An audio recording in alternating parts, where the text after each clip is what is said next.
and I'm the first granddaughter of Anthony Palos. Hi, I'm Jennifer Harriman. I am the third daughter of Anthony Palos. I am Tricia Palos, and I was the wife of Anthony Palos. How did you meet Papa? I met him at a camp. Yeah, we met at a camp. He was a complicated man. He didn't have a lot of words to share, but you knew that there was a lot going on in his mind and that motivated the things that he did. Hi, I'm Greg Klein, and Anthony Papa Palos was my father-in-law. I'm Steve Harriman, and Tony Palos was my father-in-law. Tony had been a barber for many years and understood how to make his clients feel very comfortable in his barber chair. He used to cut my hair, and that was a time when it was just he and I. Papa's personality, he was kind. I'd say he was soft-spoken. He was accommodating. He was introspective. And I'd say he was easygoing and just kind of go with the flow kind of guy. And just a real pleasure to be around. When my little girl Stevie was born, a magical thing entered Papa's life. He was able to look at her in a way that I don't think he ever looked at me as a daughter. You know, he had responsibility to me. But to Stevie, he could just play with her. And she loved him back unconditionally.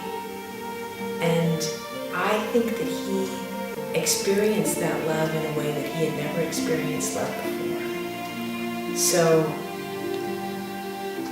having Stevie in the family opened up his heart in a way that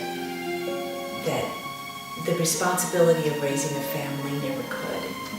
And so you'd see him laugh and you'd see him play, which she wasn't a great player until she came along. And even though our relationship had gotten really strong over the years, when Stevie was born, it became magical. When my dad was in the Navy, he was on a ship, and his job was to clean the boilers. And in that time when he was in the Army, he contracted asbestosis, which is a disease of the lung. And the thing with asbestosis is that it takes years for it to result in a cancer. And he was very convinced that through lifestyle, good eating, good exercise, he could beat that. And he did.